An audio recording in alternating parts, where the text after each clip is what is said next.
Next one, Simon Stone broke news yesterday, August 2nd. Hojlund, 30 million pounds. Come get him. United are selling. There was a lot of rumors around him. I don't know why. It was kind of strange. He played for Bournemouth and then also was asked about his future. He said he wants to fight for his spot. There was sort of the Sesko swap deal rumors. Leipzig might have that angle as well.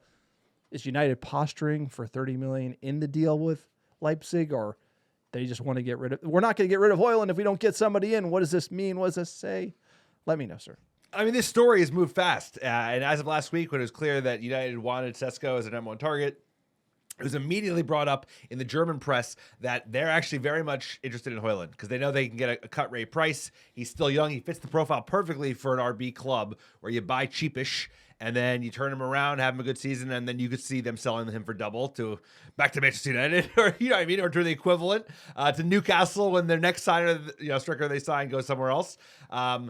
This is, I don't know. I think United are probably pushing him out at this point. The fact that Simon Stone is like listed a price that feels to me pretty tier reasonable. One. No, this is tier 1A, bro. He used to be the official mouthpiece of United. Now that's more the athletic crew, but still, he is tier 1 all day. And the fact that they have a price in mind, while the Sesko rumors heat up, coming from a tier 1, clearly United are like, yo, we want you to find your way out. Because I think Hojlund's probably been just left in the dark. And he's like, I want to play. He wants to be United. He wants to turn his fucking shit around. So I think he gets involved in this deal because I think United will make it known, or at least they're doing it right now, he's not welcome here, or his future is not at Manchester United.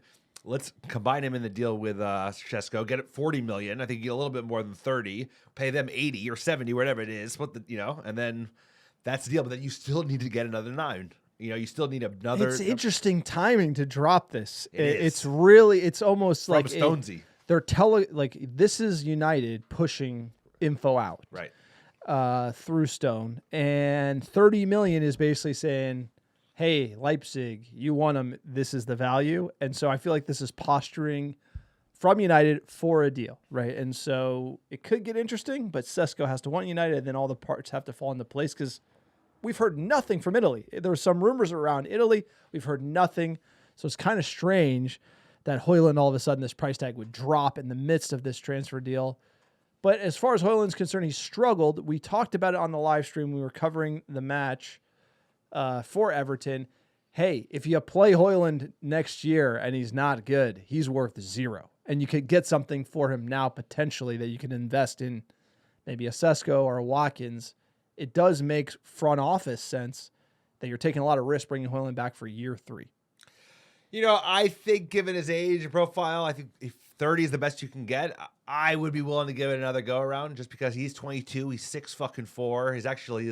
His sprinting stats are not bad. It's just that he couldn't hit the broadside bar last year. And more so, he actually made the wrong runs. It was not even like he didn't get the results. Yeah, I think he actually finish. He's nowhere, like we saw in Mbumo today, like right where the ball is, bam, he's right. Even Cheeto is showing more astuteness of making the right runs and having that football IQ as it relates to being a striker. Like RVP, he was so good at that. Zlatan showed how good he was at that, and he looks so off. So I think knocking his ass to the bench and seeing if he can come good. We're going to need strikers. He's got the physicality to make it in the league. He's got to learn when to use it, when not to use it.